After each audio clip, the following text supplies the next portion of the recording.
ఈ రోజే అమ్మ వాళ్ళ ఇంటి దగ్గర నుంచి మన ఇంటికైతే వచ్చానండి. పొద్దున 11:30 అలా అయింది నేను ఇంటికి వచ్చేసరికి. దగ్గర 5 days ఉన్నామండి హాస్పిటల్లో. అంతా పర్లేదు బానే ఉంది అని చెప్పిన తర్వాత ఇంటికి పంపించారు నాన్నని. ఇంకా మనందరికి తెలిసిందే కదా హాస్పిటల్ వాతావరణం ఎలా ఉంటుందో. ఆ టెస్ట్లని ఈ టెస్ట్లని ఆ మెడిసిన్ అని ఈ మెడిసిన్ అని ఊరికి తిప్పుతూనే ఉంటారు. మనం కిందకి పైకి తిరుగుతూనే ఉండాలి. ఎప్పుడు ఏమవుతుందో తెలీదు, ఎలా ఉంటుందో తెలీదు. నైట్ నిద్ర కూడా సరిగా పోలేమన్నమాట.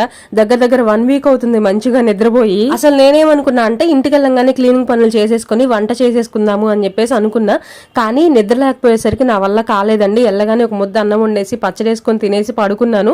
అంతే, అలా పడుకునే దాన్ని 2:33 అలా అయింది నిద్ర లేచేసరికి. లైఫ్ ఎప్పుడు ఒకేలాగా ఉండదండి. అంతా బాగుంది మంచిగానే ఉంది అని అనుకుంటాం, కానీ 10 minutes లో మొత్తం చేంజ్ అయిపోద్ది. ఏం వచ్చినా ఏం జరిగినా దాన్ని తట్టుకునే శక్తి, దానికోసం ఫైట్ చేసే శక్తి మన దేవుడికి దండం పెట్టుకోవడం తప్ప ఏమీ చేయలేము. మొన్న ఉగాది పండుగ కూడా ఇంట్లో లేం కదా, హాస్పిటల్లోనే ఉన్నాం కదా అని చెప్పేసి ఇంటి చుట్టూ నీట్ గా క్లీన్ చేసి ముగ్గు అయితే పెట్టాను. మన వీడియోస్ నచ్చితే లైక్ చేయొచ్చు కదా మీరు.